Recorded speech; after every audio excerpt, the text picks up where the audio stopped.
best time now for the men's 800 meters. The world record holder, Sebastian Coe of Great Britain, 141.73. And the American record holder, Johnny Gray, 142.60. He is in this race. Last week at the USA Mobile Championships, Johnny Gray looked like in decent position to win this race, but boy, did this race change with 100 meters to go, Craig. There he is in the red, and he seemed just where he wanted to be as they came into the home stretch. Mark Everett, from Florida, does the twist down the home stretch and wins, and Johnny Gray fades and even loses to his teammate at the Santa Monica Track Club, George Kirsch.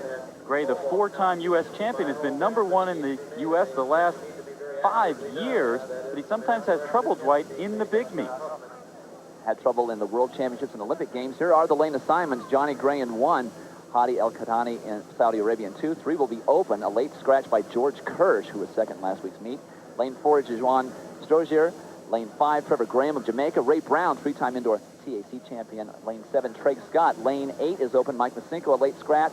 And in lane 9, Roosevelt Jackson. This is the type of race that should play into Johnny Gray's hands, but these conditions with the wind down the backstretch could be difficult, Craig. I think Johnny Gray's best racing is done from the front. That's the way he often races in Europe, where he follows the rabbit, he goes out front, and he feels relaxed. Ray Brown is the guy who says he runs best when he's in the front. He hasn't been leading the last couple of weeks, Dwight, and he didn't even make the final at the TAC Championships. Maybe he'll revert to form. Seems to run much better when he runs from the front, takes the field out fast, and dares them to catch up with him. Johnny Gray, obviously our focus here in lane 1. Kahatny in 2. 3 is open. Strozier in 4. Graham in 5. Brown in 6. Scott in 7. Roosevelt Jackson out in 9. And Johnny Gray looks like he's in decent position, but here comes the wind. Looks as if Ray Brown is the one that wants to go out and fight the wind, and I really think that's where Ray should be. He doesn't have the finishing speed of some of these other athletes. Well, Johnny Gray, a lot larger athlete than Ray Brown, is breaking the wind right now for Ray Brown, so he has a difficult decision. Does he go out and fight that wind, or does he follow behind the larger Gray and let Gray do the work? You know, we talked about the hurdles being a race of redemption for Tony D. Same thing here for Johnny Gray, finishing 3rd in the TAC Championship last weekend is an embarrassment for this guy. When you say fall, he's got a 37-inch inseam. Would have made an awfully good high jump, but he's an excellent 800-meter runner with a lap to go. Johnny Gray leading from Ray Brown. Trevor Graham of Jamaica in 3rd, and Ray Brown seems to have no desire whatsoever to take the lead back from Johnny Gray. You know, I think Ray Brown is just looking for a good, even race as they went through in about 52 seconds, which is pretty good considering the wind on the backstretch. Now those two dominating this race. But what a great athlete Johnny Gray is. We've talked about certain failures in major competitions, but he has won the Goodwill Games, he has won the Pan American Games, and he's already run 143 this year. He's a great 800-meter runner. He has the second best time in the world this year, the best U.S. time. Johnny Gray with 150 meters to go, ready to pull away from Ray Brown. As you said, Ray Brown just does not have the finishing speed. Well, he is the hardest working man in track and field, but he's outmatched here by Johnny Gray, who's now using that wind to his advantage as he looks around a little bit.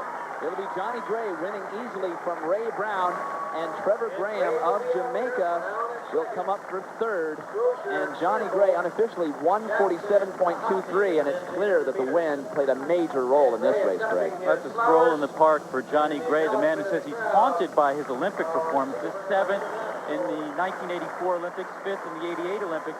But the difference here was that when he came off the turn, the last turn, he was so much more fluid. Look at Ray Brown in 2nd. His head is bobbling back and forth. He's struggling. Look how relaxed Johnny Gray is. So relaxed he can look around and sightsee a little bit. What he's got to do is get race fit and race tough.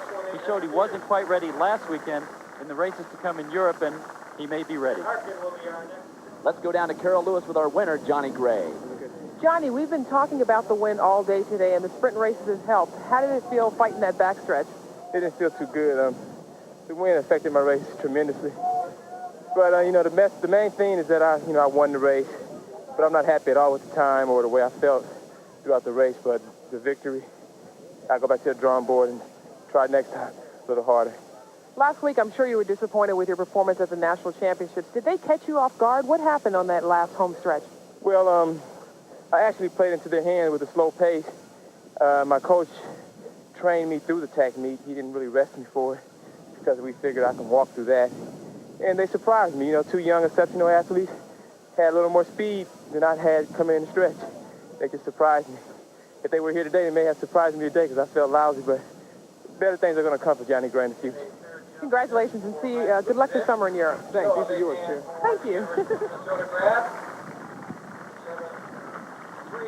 The official results in the men's 800 meters. Johnny Gray, the winner, 147.66. Ray Brown holds on for second, 148.56.